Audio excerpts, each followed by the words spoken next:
guys, welcome back to my channel. As always, I am Sports Nerd.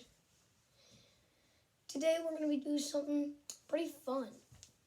Not a game show like the last time I literally talked to my camera, which was, believe it or not, 14 days ago. Wow. But we're going to be doing what could be some good trades in this NFL offseason.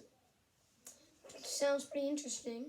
Before we get into it, let me say that this whole 9-day thing from a Car Cup to now was totally set. It wasn't mistake after mistake.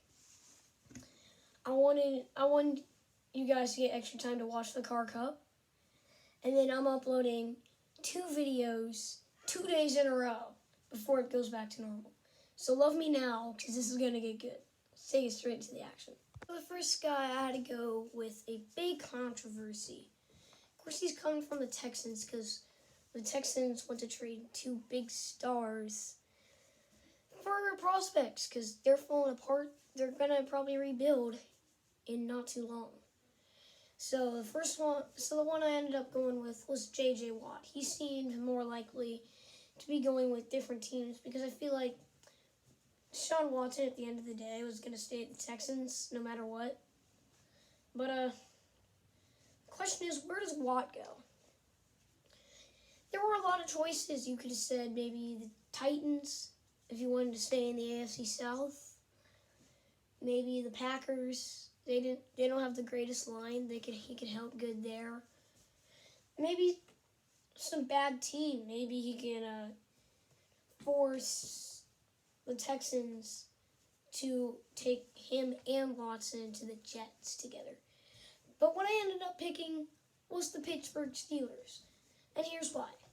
The first part is obvious. He gets to play with his 2 brothers, T.J. Watt, who just got snubbed of Defensive Player of the Year, to Aaron Donald, who didn't even do close to as good as T.J.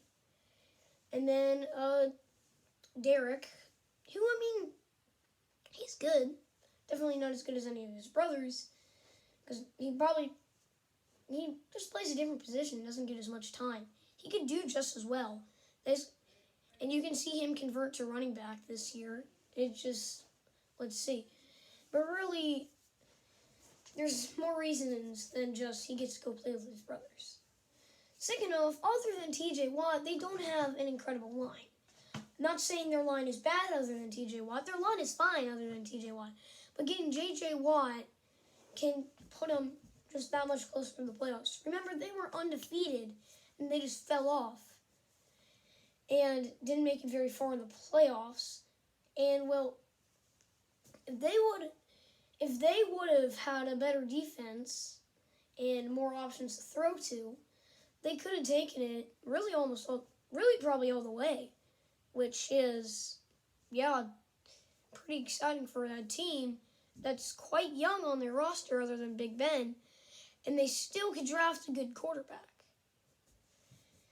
So I think give the Steelers J.J. Watt, and maybe give them some offensive weapons, and you can see the Steelers being good contenders against the Chiefs and Buccaneers and any really good team. For my second player that could be traded and where, I think a guy that's in his olden days, to say the least, but still has a good amount of talent left in him, no matter what you scream at me in the comment section, which you're not going to be able to do because comments are turned off. Maybe. I don't know. But, I think Kirk Cousins, he's in his twilight years. He's getting a little old, but he's still got a lot of talent left in him. He's like Matt Stafford. He can do something, and he can go to a team that just needs a good quarterback. So if I think he goes to the same story as not Jared Goff, Matthew Stafford, that went with Jared Goff, I don't know. It could be very good for one team when Kirk Cousins leaves the Vikings and comes to them. I couldn't make a decision, so I'm going to go with 2 teams and say a reason why for each. But they're both really looking for young franchise quarterbacks, so this might just be a couple years thing. First off, I'm going to say the Washington football team, and here's why. Alex Smith, no matter how incredible his story is, he's also not the greatest football player in the world anymore, and I mean, he's not going to be as good as he used to. No matter how good the comeback story and how good he was last year, he's not going to be as good as he's been. So I feel like you're going to see him leave to some team that he's going to be a backup to. And I think Kirk Cousins is going to go to the Washington football team because he knows this team. He's been on this team, and he's been on that team for a long time. So he knows the team well. He knows a bunch of players on the team, and he could make it rain with some good wide receiver talent, which the Vikings do have. But other than Justin Jefferson, it's not great in the Vikings. And the football team has twilight year talent and young talent that can come really good for him in his final years in the league. But also the Jets. Of course, the Jets just need any type of quarterback to save their team. So Kirk Cousins probably will work for him.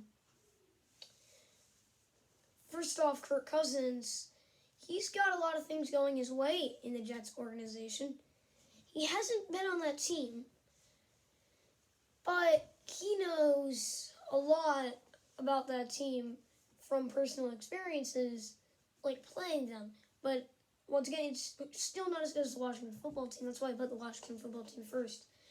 But he can really make it rain with a good pass in that organization because, well, they weren't a bad team that year. They just didn't have a good quarterback to go with the wide receiver talent.